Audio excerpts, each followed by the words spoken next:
From the Oklahoman newsroom, this is the Thunder Update. I'm Jenny Carlson here in studio with Thunder beat writer Eric Horn, and we are brought to you by Charleston's in Bricktown. Big thanks to our friends over there for their sponsorship of all our Thunder coverage during this month. And Eric, quite a game on Sunday evening at the Peak. The league-leading Milwaukee Bucks come to town. Thunder score a big win. So we've seen this Thunder team get some big wins against some top quality opponents, and yet with the news that Anthony Davis is seeking a trade from New Orleans, everybody freak out in the NBA, we're reminded that the trade deadline is fast approaching. So I'm not saying the Thunder's getting Anthony Davis, but what could the Thunder do as the deadline approaches? Because, you know, with that game against Milwaukee, there's evidence, hey, this team can compete against the best, but Sam Presti rarely sets idle at the trade deadline.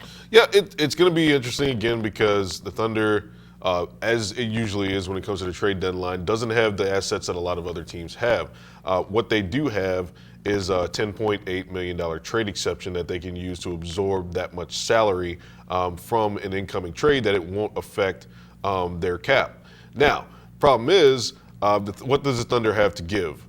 They've got guys like Alex Abrinas, Andre Robertson, Patrick Patterson, guys who are marginal contributors right now that frankly aren't very valuable to other teams other than the Thunder. The guys that you would be interested, or other teams would be interested in acquiring, your Hamidou Diallo's, your Terrence Ferguson's, you're going to be apprehensive to give up, particularly Ferguson since he's been playing the best basketball of his career in the past month or so.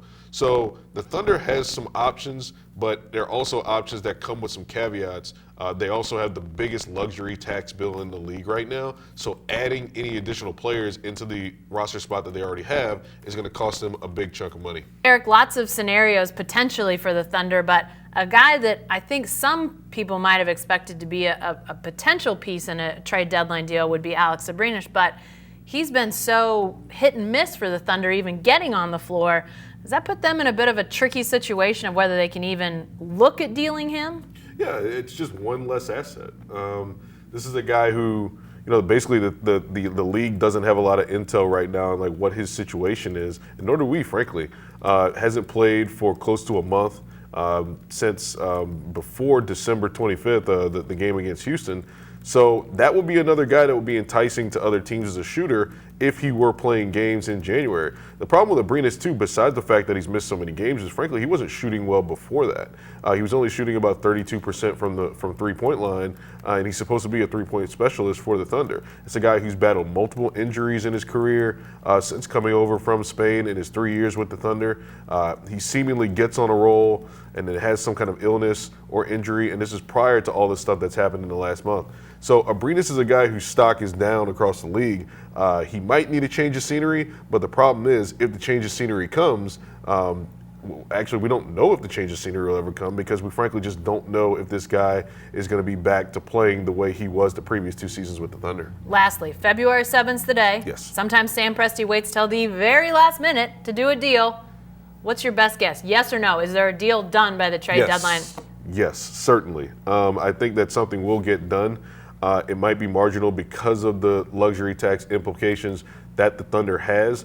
It becomes really important in terms of matching salaries or even getting below that number because, frankly, every dollar that the Thunder goes over in luxury tax, it's not that they're unwilling to spend. I mean, this is a team that's going to be paying a lot of money come the end of the year. They're currently on the books for around $74 million in luxury tax, which is by far the most in the league.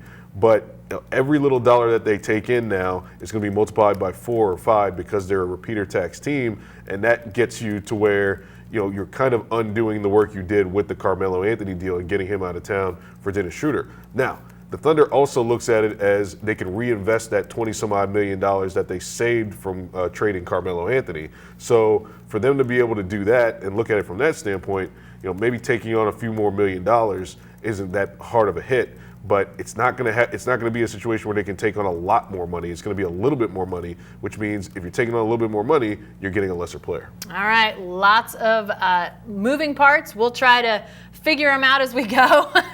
Give you the breakdown before that February 7th trade deadline gets here. Again, Sam Presti never sits idle during this time, so likely to have something happen. So be sure to stay with the best coverage team anywhere at newsok.com and every day in the Oklahoman.